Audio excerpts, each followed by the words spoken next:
Welcome to the Motoring Podcast, your weekly discussion of motoring news. This is episode 688 on Tuesday, the 2nd of June, 2026. Hello, I'm Alan. Hello, I'm Andrew. And this week you'll hear how some uncertainty hampers the industry. In new car news, you'll listen to us say power many times. And in points of interest, your bank balance may not thank us. But, but first, we have no follow-up. We go straight into news. I was so expecting follow-up. But first, there's no follow-up. But first, we go into the news. And I'm going to start with the headline from this Electrive article that is Mini keeps electric car production out of Oxford for now. All to do with how BMW announced back in 2023, I think it was. Yeah, it's 2023, how they were going to revamp the Oxford plant and start making electric minis from there. That was supposed to happen from this year. And then by the end of 2030, going to be fully electric production. Funnily enough, with the way things have happened in the world, they're a bit hesitant. But because it's Britain, there's special extra bonuses on top. Thanks to Brexit, and I'd forgotten this was going to happen, but the rules of origin, that really comes into focus from the 1st of January 2027, so not many months away now. Mm-hmm. This got delayed, put off 3 years in 2024, and what it'll mean is that there is a 10% tariff on vehicles that are not made 45% with their components manufactured in the EU or UK. And for batteries, it's even higher because that's 60%. But right at the minute, they're made in China. So I don't really understand how... I mean, I understand how that excludes both Oxford and China. They're going to have to change something anyway, because the ASTON, please don't ask me to describe it, it's the kind of squarey odd thing, is completely electric, and it's all made in Austria, Leipzig. Yeah, and then the Mini Cooper, the electric Mini Cooper is made in China, isn't it? Oh no, pardon me. The ASTON is made in China. It's the Countryman that's produced in Leipzig. My apologies. Yeah, the ASTON is a bit like a Countryman, but electric. Yes. Unfortunately, the Brexit bonuses are rearing their heads again, and I haven't noticed anyone in the industry mentioning this and going, so we're doing something. But what this article doesn't mention, which I know the industry has been talking a lot about, is the new proposed Made in EU Act that the EU really wants to do, which, on top of the rules of origin, might be a double whammy, which again then makes BMW go, well, this is really becoming financially unacceptable for us. So do they then actually pull all production? Well, at the same, hopefully not. Yeah, obviously is my answer to that. At the same time, many of the rules around food production, some of the export stuff, there has been reharmonized with the EU. And so an awful lot of certification and taxation and all of that extra kind of tariffy stuff has been dropped from quite a lot of fresh food going from UK to Europe and from Europe to the UK. That's been relatively quiet on the side. I'm kind of hopeful, given this precedent, maybe, that this kind of stuff will come back. Yeah, but BMW have, according to this article, turned down a £60 million government grant. Yeah, but they're not interested in that because they want the longevity and the stability, and that's just a point in time incentive to stay. I mean, they're not Nissan. No, but equally, if you are not going, well, we were going to stay anyway, right, let's take the money and that helps us out. I think, they just want the stability. On the other hand, I wouldn't be surprised if BMW decide to pull all the Mini stuff out of the UK, build it all in, I don't know, the Czech Republic or something, and still plaster the darn things with Union Jack. Yeah. That would not surprise me at all, which is a nasty, terrible, cynical thing to be doing. But there we go. I hope it doesn't come to that, and I hope that an agreement generally is a wider agreement to come to, which gives stability to the whole thing rather than all this fluctuating change of plan. And this is what happens when you do transformation and change without doing any planning at all and working out what the impacts are going to be. It's the same old story that we've been saying for 10 years. It's just a total and utter cluster. Yeah, but do expect to start hearing about the rules of origin mentioned much more. Yes. But so that's your first warning to put it on your bingo card. Speaking of total clusters, Aston Martin has appointed a new chief commercial officer. I remember a few weeks ago, we talked about all of the musical chairs that were going on in Lamborghini and parts of Audi. Well, we've now found the reason for that. It's Andrea Baldi, who was the head of Lamborghini, previously is now the chief commercial officer at Aston Martin. Adrian Hallmark, the chief executive officer of Aston Martin Lagonda, said, according to this motortrader.com article by Jesseline Mann, Andrea is a highly accomplished international leader with deep luxury automotive expertise and a proven track record of building demand and driving performance. And I'm not sure the driving performance refers to the cars in this case. I think it's more a case of he's very good at getting people to make what people want to buy. Mm-hmm. And it says, his perspective and experience will be invaluable as we continue to grow our global presence and deliver sustainable results. That's what we like, sustainable.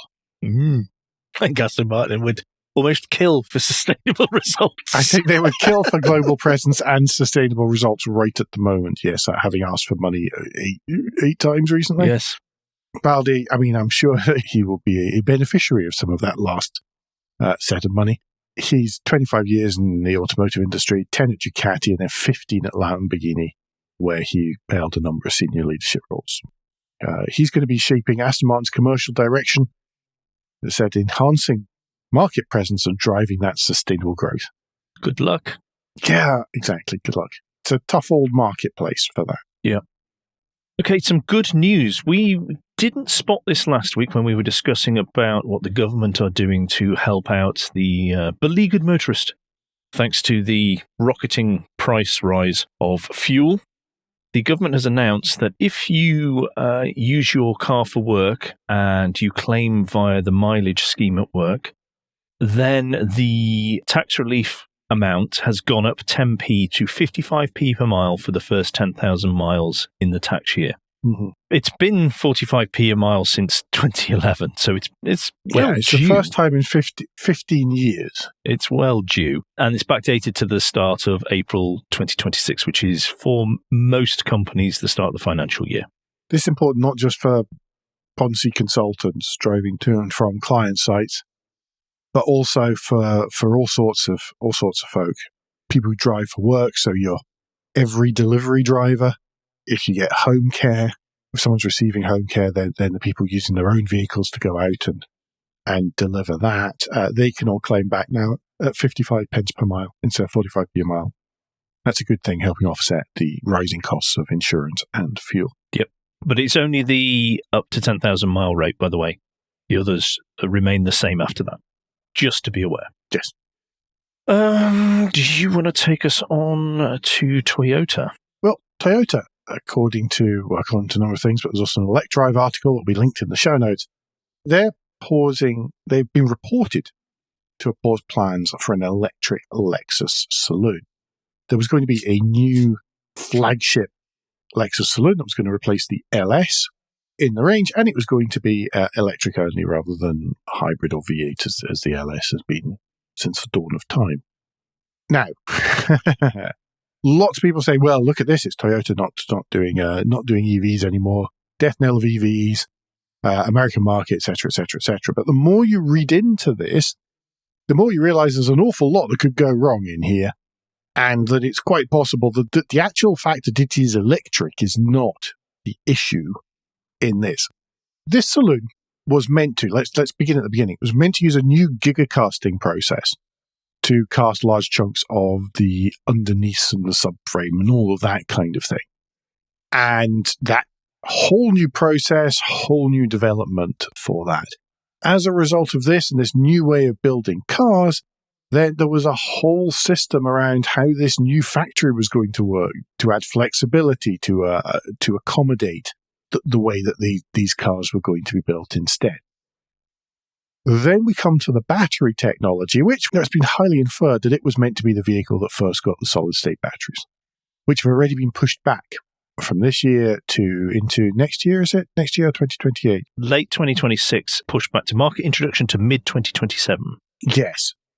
Well, that's the whole introduction of this LFZC was pushed back then, but again, solid-state batteries, as yet, not an entirely proven technology, in vehicles and in mass production for vehicles.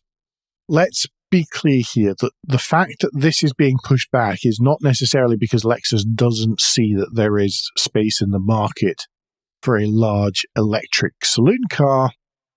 It's more likely that it's that one or more of these brand new, untried and untested components, systems, features isn't necessarily there.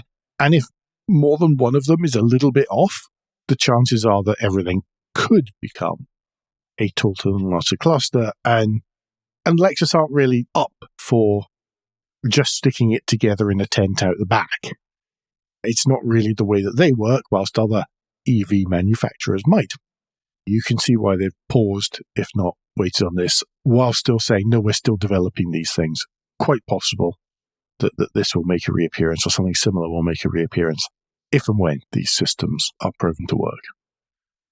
I'm going to take us to America, and this time we're going to see what the latest move in insanity is, and it is that there is an act that is being put forward called the Motor Vehicle Modernization Act of 2026. And in it, there are things that help protect the US car industry and the US car buying public, and obviously the US dealerships. Everything protects the dealership. Nothing protects anything else, yes.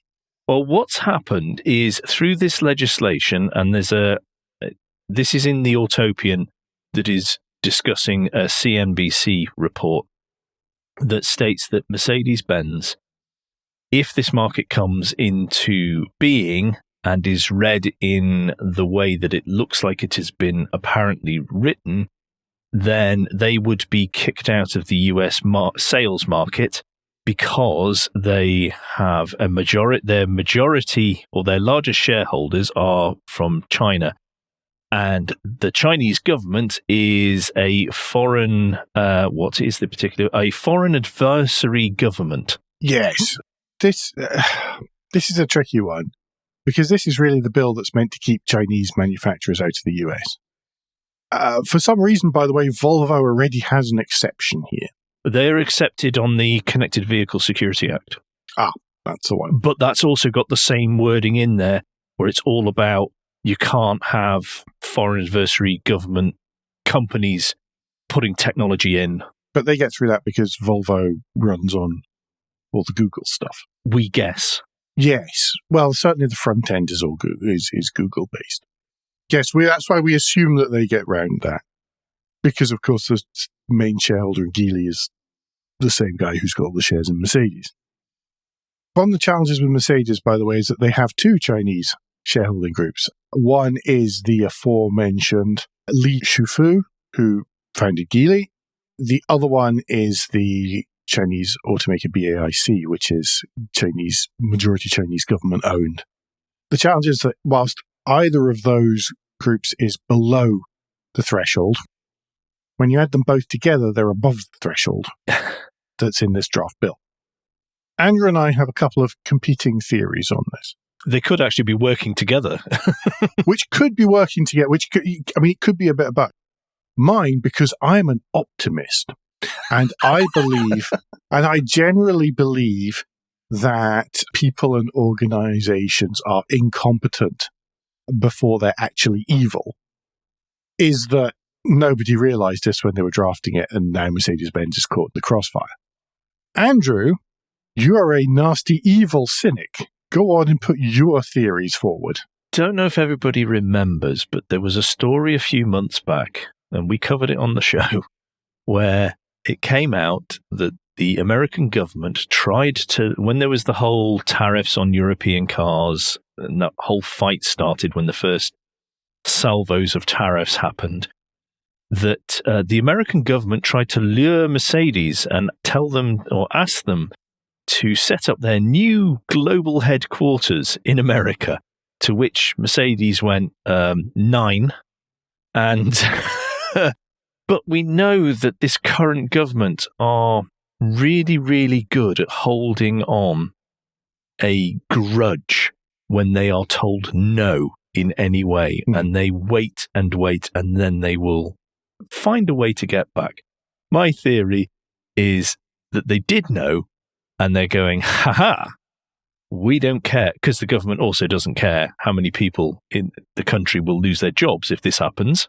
Yeah, because, of course, Mercedes-Benz, by the way, employs about 10,000 people in the US, and that's before you get down to the dealerships as well. Across 2 factories in that well-known lefty-leaning state of Alabama.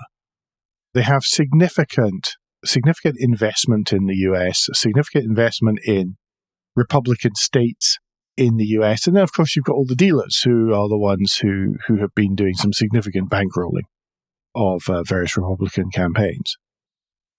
Yeah, I don't know. I can see it being any or all of the above.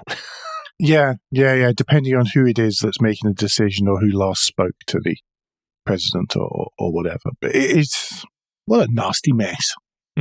Absolutely. Well, do you want to bring us back to the UK and some good news? Yeah, GRIDSERVE.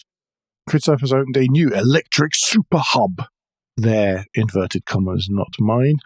And it's at the MOTO LYMM services on the M6, and it's up around Liverpool, Manchester way. You were saying M6 and M56? Yeah, from the M6 and the M56, you can get to this to the LYMM services. I'll be honest, it's one that I don't think I've ever stopped there. I think because of where it's positioned, it's one that I just drive past. Yeah, it's never convenient in my trip for me, but it's good to know it's there because it's going to have 24 ultra rapid charging bays. It is, up to 400 kilowatts as well. These 400 kilowatt chargers can, if your vehicle permits, conditions, etc., permitting, your mileage may vary, blah, blah, blah, add up to 100 miles of range in less than 10 minutes, which is pretty impressive.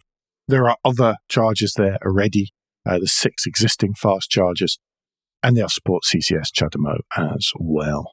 Another one of these big GRIDSERVE outlets.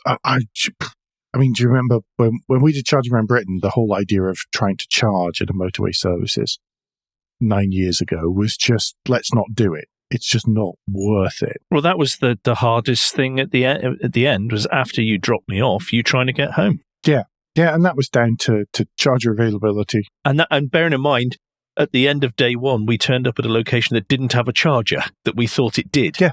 But the hardest bit was Alan trying to get home. Driving down the M6 to get home. That was the closest we ever came to a disaster, was after we'd finished. Yeah. This is good news. More things like this, please. More facilities like this. Yeah. They're going to be sitting with a lot of chargers waiting a lot of the time, but then come those holiday peak travel days, that's when this kind of facility really comes into its own. Yeah, absolutely. Totally. I'm going to finish the end of the first part of the show with even more good news, particularly if you are a BMW owner and you are a classic BMW owner. There is now being trialled in the UK the Classic Partner Programme, which is an initiative that guarantees manufacturer-approved support for sales, servicing and body repairs of classic models. That's saying it's going to give you the same level of care as if you'd taken it back to the factory. Now, this is being run at 4 dealerships across the UK. You've got Halliwell Jones in Wilmslow, Sytner Stevenage, you've got Group 1 in Hailsham, and then you've got Dick Lovett in Bristol. Those were really convenient for me. I know. Well, Scotland's not the UK. You know that when it comes to anything like this until we need it to be. But I am surprised there isn't one saying Glasgow or Edinburgh. Well, no, I'm not. Whenever I think it through, actually. Oh, okay. Is it your favourite? Is it your favourite group? Oh, okay. Well, no wonder then. This is really good if you want to be using factory parts with a factory trained technician or BMW trained technician doing this. I think this adds this will, like with other car companies have done something similar. I feel this adds an extra level to the price someone can ask for if they sell on their classic car.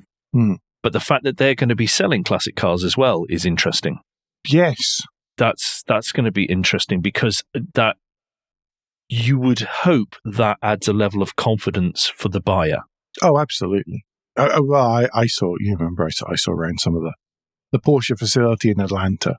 Yeah, you'd pay a premium for anything coming out of there for obvious reason. Yeah.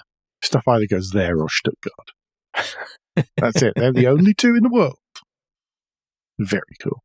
This kind of thing's great. And it's also really good for just being able to acquire parts for your classic car. I mean, stuff like Mercedes is great for this. When it came to the W124, I wanted a second key. Well, a third key, actually, it turned out.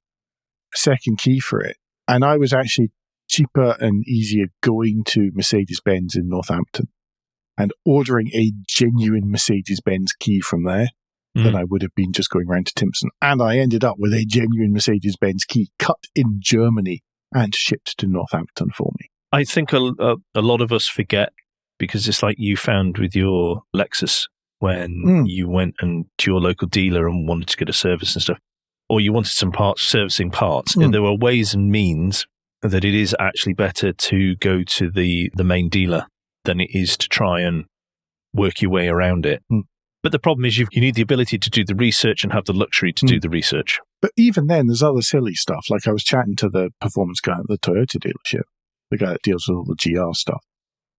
And he said, well, the thing is, if you get a parts price from us for some brake discs, they're going to be X amount. And you think, oh, it's going to be that plus fitting. I'll never get Toyota to do it. He said, but they've already costed it all in. He said, very often, it only adds 10 or 15 pounds to the cost of the parts to get it fitted, and it's fitted by Toyota. He said, it's ridiculous. You can't just go on the parts price. You have to go to the service department and to the parts department if you want to compare it like that. Because it's often, he said, getting us to fit it is actually cheaper. Mad. I don't know. I haven't tested that one out, but it's worth bearing in mind. It's certainly got me thinking about it. So. Yeah. Should we move on to Guilt Minute? Let's try that. Guess what I'm going to guilt you into? It's not the usual, because on Thursday night, that's Thursday, the 4th of June, 2026, we're going to be hosting our second live question and answer session on YouTube and wherever else I decide to click. Possibly Facebook and Instagram and everything else as well. This is the time when we really test out StreamYard, the hosting platform we use. And we're going to be doing questions and answers there. Many of you have sent them in. We've got a good old list so far. Do, if you have something you'd like to ask us in advance, if perhaps you can't watch the Q&A live, then do send it by whatever social media manner you desire, or via the contact us page on www.motoringpodcast.com. Or, of course, if you're going to be there, you can wait till the evening. We'll be taking questions as we go along and feedback as we go along as well. 8 p.m, Thursday, 4th of June. Be there or be don't know. Person who isn't, yeah. 8 p.m. BST, British Summertime as well. Yes. For anyone in Europe. That's GMT +1. Sorry, it's a running gag. Those of you who aren't patrons, there is this sort of semi-running gag. At least from me, I don't know if anybody else has ever found it vaguely amusing, was the fact that I always gave 2 time zones as to when we were recording. Mostly for myself. Did this start when you happened to be based in the US by any chance? No, I always did it and gave it in military time, in 24-hour clock and with the appropriate time zone. But then when I was in the US, I would give it in 2 different time zones as part of it, so that anybody who was on the Eastern Seaboard knew when to join in and when to set their morning alarm clock. Anyway, Thursday, 8 p.m. on the YouTubes. We will try to remind you many times before then, because many of you missed it last time. We were all upset about it. Yep. Cool. New car news then. Yes. And it's me. Lotus are going to introduce horsepower into the Emira. They are getting rid of the EV version. I'm quite proud of that. They're getting rid of the EV version of the Emira, and they're going to replace that with a new 536 brake horsepower petrol engine sourced from Horse Powertrain. Horse Powertrain being the Geely and Renault and Saudi Aramco joint venture. The hilarious part being that the pronunciation of horse is very, very difficult with French accent. Horse Powertrain, 536 brake horsepower, twin-turbo V6. The first vehicle that's going to use this. Now, previously, the Emira had 2 different engines you could have in it. You could either have a 3.5-litre V6 from Toyota, which is a venerable engine, or you could have a 2-litre turbocharged 4-cylinder engine from Mercedes-AMG. This new 3-litre is going to replace both of those. This engine is probably going to appear in a couple of future Lotus as well. I'm quite enthused by this because to me, this says Lotus is, at least in the short term, going back to sort of focusing on what it's really good at. I agree that I think they've woken up. Yeah, I think it's been pretty shaken pretty hard. And also, major markets like the US and stuff, they can now do this. But worth mentioning that they're also going to be using horsepower trains, hybrid and range extender technology in the Elettra and EMEA models, which are no longer going to be pure electric vehicles. But this is on the back of the Focus 2030 strategy that they announced last week on the eve of the Financial Times Future Car Summit, which thankfully I didn't see too much of because I generally find that it's very similar to what's the tech thing at the beginning of the year that I've blanked out? Which one? South by Southwest? No, the Tech Crunch. The big tech show that happens CES. That's it. CES. Yeah. I find the Financial Times Future Car Summit goes a bit CES with people making lots of promises, but it's interesting to see how they've talked about this. They've talked about the, as you said before as well, that the Esprit is due back in 2028. Mm-hmm. Hopefully they have woken up and realized that not a China emphasis, but coming with that perspective only. I don't even think it's to do with cultural perspective, to be honest. I think it's the same mistake that Ferrari has made with the Luce. And there's so many, LinkedIn and bad Luce takes. Oh, just don't. Just don't. But it's the whole, actually, we've done this new thing, but it's so far from the core of what our organization is known for. We've not just changed one thing, we've changed like 8 things. And as a result, everyone goes, but that's not a brand. Yeah, there's no story. What I learned last week, actually, was that as long as you change the badge on a car, then it changes it from being a bad design to a good design. Oh, a lot of it is to do with the context. That's the thing. That's the thing with the Luce. It's not that it's bad or anything like that. It's just that there is worse out there. It's that it's the context is not correct for it. Mm-hmm. Okay. The vehicle is not right for the context in which the vehicle is being badged and presented. I would also argue that the thing you have said repeatedly about Lotus that we've put on here is they never told us the story of why the Emira and the whatever the other one's called. I've closed the tab, so I can't remember either. The Elettra and the Emira, why are they Lotus? What makes them Lotus? And we've never had the story told to us of what that is. And I think, just quickly, and I'll stop then, but I think Luce did exactly the same. Mm-hmm. Yes. It's that because Johnny Ive has told us it's that. There's no compelling story. Yeah. And as I said, I'm sure it's lovely to touch. Anyway, moving on, because we did Luce a lot last week. And everyone else has done it in between, and I'm kind of sick of it, but I was on LinkedIn today because reasons, and I just was like, no, anything that mentions it, I must scroll past because this is rubbish. Genesis GV60 Magma. Andrew. Yes, we now have some more details to this. We did talk about this a while ago, and it is the GV60 is their compact isn't quite the right word. It's like mid-size SUV that's a bit sporty in looks. It's an SUV coupe type design.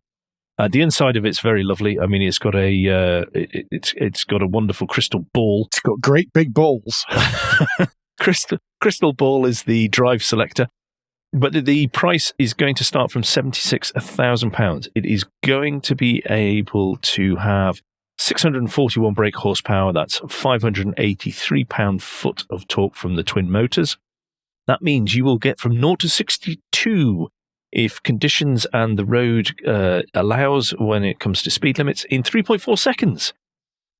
And they're going to go on sale from next month. That's July. And this is the hot performance element of Genesis, the Magma. Don't forget, Genesis Magma Racing Team is going to Le Mans. They have been revealing more of the images of their vehicles and stuff.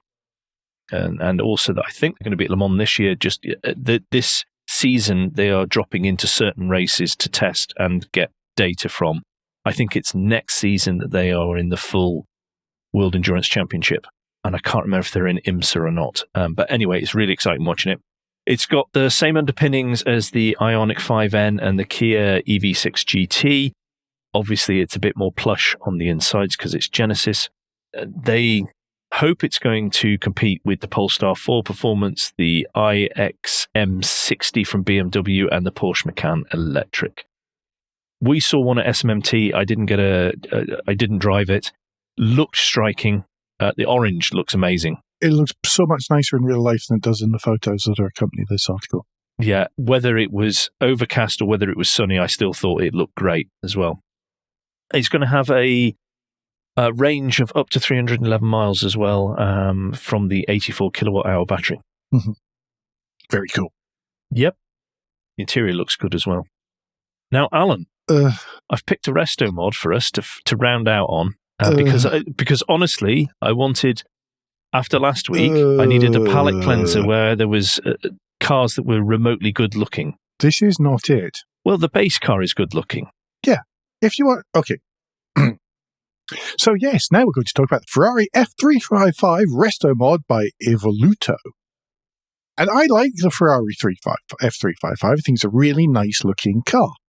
I think it's tasteful. I believe it's very easy to live with and to enjoy on a near daily basis, although obviously it's a Ferrari, so there was a certain amount of maintenance that's going to go along with that.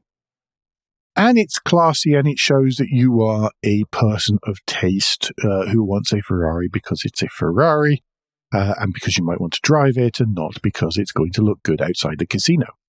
You can then take it to Evoluto, who will make it look like an... First of all, they're not allowed Ferrari badges on it. It immediately looks like a non-brand vehicle in Grand Theft Auto or one of the sort of cheap racing games out there. And then, yeah, I mean, what the heck's the point? Frankly, sorry. You don't like the look? I don't understand why it's got crap tacked on it. I don't understand why it needs black bits in the grille. I don't understand why it needs extra scoops. I like the gold wheels on this red example. Oh, and I also don't like the back. The back has been, I think it looks like it's been done by the same person as the Mercedes-AMG GT that you loved so much last week. Oh, that's harsh. I feel that's a bit harsh. Okay, that's maybe a little bit. You're telling me Callum Designs it's the same as whatever happened in the AMG. I just don't like it, and I just think it's unnecessary, and I'd much rather have a nice real one rather than this spaff-tastic, oh, look, it's a retro resto mod. What's the point? It's too new to be a resto mod. I don't think it looks that bad.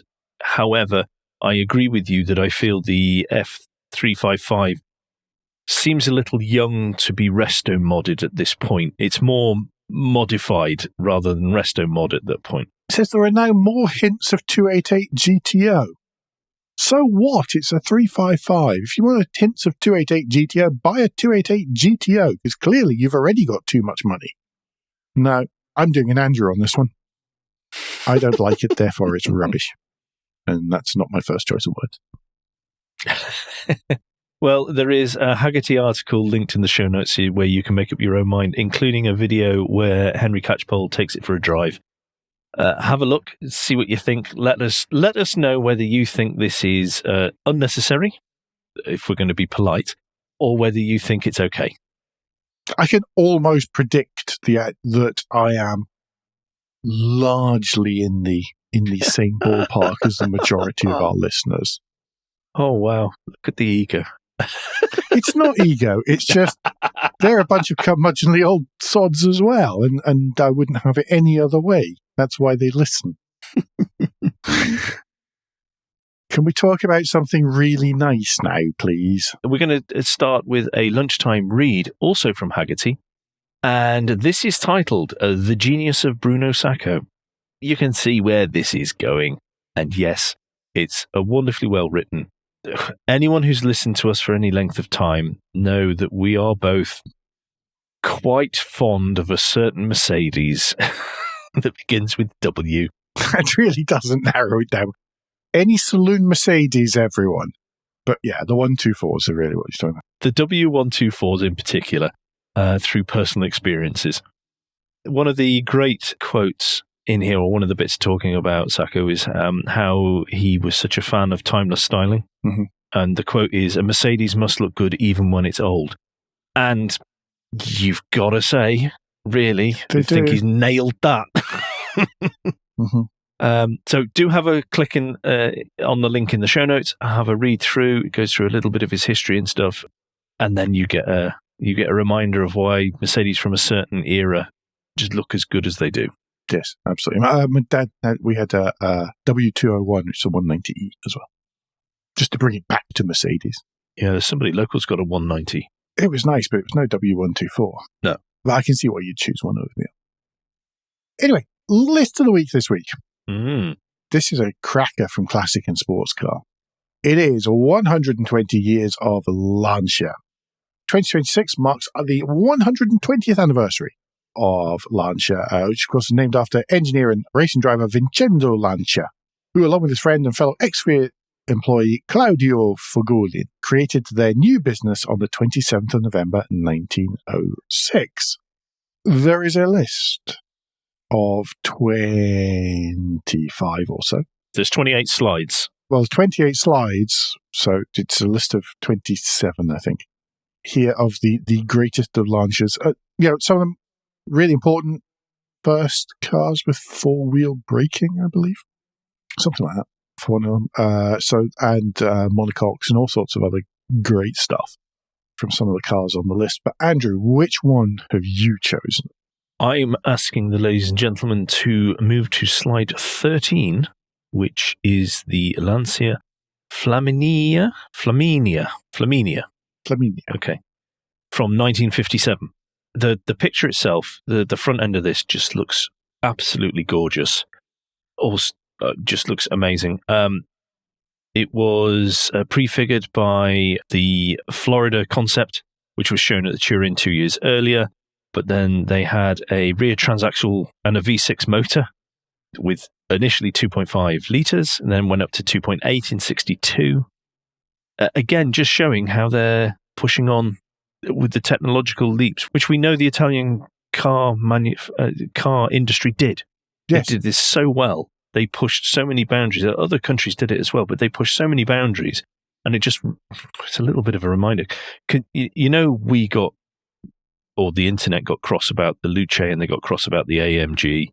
Mm-hmm. There was also a Lancia SUV revealed, which apparently got the internet cross, but it was overshadowed by us being, And you just go, that's just rebadged, and you've got Lancia on it, and it. Oh, I saw that. It just hits. It hits harder with Lancia. I liked it. I didn't mind it. There was some talk that it might be the new Chrysler Airflow, but it could have been from anyone. Oh, it could have been. It couldn't because that's it's Stellantis, and this is the whole point we're making. Stellantis, and Lancia is now part of Stellantis. They still sell very, very well in Italy. Anyway, sorry, enough of me moaning about these things and the moving on of time and etc. etc. There's a lot of moaning tonight. Which slide number have you chosen? I'm just trying to get back to it. Oh no, I've got them out of sync. You've gone too fast. I went too fast. I was doing so well. The Lancia Delta from 1979. Not the Integrale that we all think of, or the HF Turbo that came before the Integrale, but the standard straight edge Giorgetto Giugiaro Lancia Delta.